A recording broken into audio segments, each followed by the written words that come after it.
What's up, guys? Back with you, Mike Cruz. Nothing but the best, episode 39. It's Saturday, February 28th. We have about 7-8 games tonight going on in the NBA. A lot of injuries right now going on in the NBA. Especially in the first game, it's Detroit at Washington, D.C. Bradley Beal and Paul Pierce are both out. They're still minus 5 points. I'm taking Detroit plus 5. No addition to Reggie Jackson, but his teammates, one of his other players are hurt.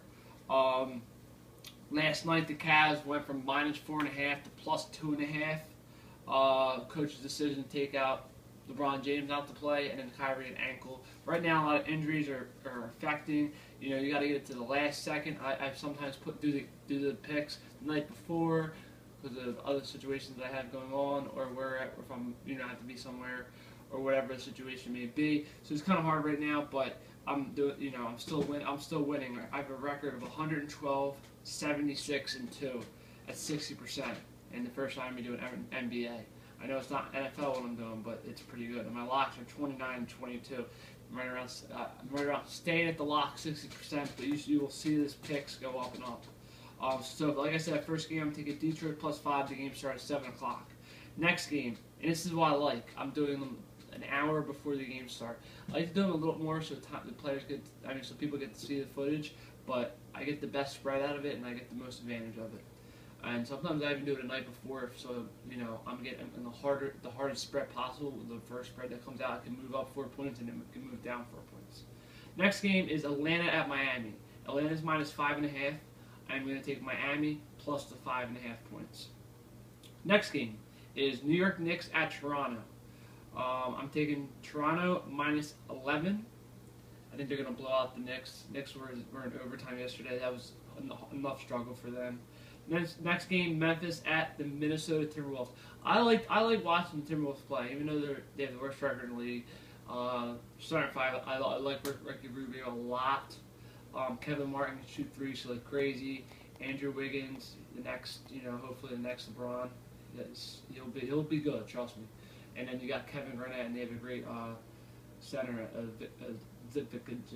don't know how to say his last name, but it's a good center. Next is the Mavericks. Nets at the Mavericks. Mavericks minus 5.5. They need this win.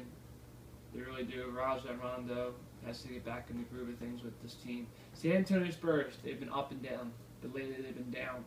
The Suns are looking for that spot. They're number 12 in the West, 2 spots from the 8th. And the Spurs are at 7, so Spurs plus 1. I'm going to take the Spurs. Last game, the team that is playing very good. The Utah Jazz, and the Utah Jazz can take advantage of the Bucks with a lot of injuries. Certainly Jabari Parker, it's a big injury, and a couple other guys. But Jazz have been playing really good from the center down. I can name all the guys, but literally. So I got Detroit plus 5, Memphis minus 6, Miami plus 5.5, Toronto's minus 11, the Mavs minus 5.5, San Antonio Spurs plus 1, and the Jazz minus 2.5. I'm going to pick 2 locks, and I'm going to go against both New York teams. I'm going to take the Mavericks minus 5.5 against the Nets, and I'm going to take Toronto minus 11 against the Knicks. Not saying the Nets are a playoff team, but the New York Knicks were in a thriller. They won a thriller double overtime game. I think Toronto had a bad game over in the West Coast yesterday, so I think they're going to come out fire up Kyle Lowry, Lou Williams, and the crew. So Toronto minus 11 against New York. Knicks, Mavericks minus 5.5 against the New Brooklyn Nets. Mike Cruz, I'm out. You'll see me tomorrow morning before the games start at 1 o'clock. And there'll be a lot of good games tomorrow, so I'll see you then. I'm out.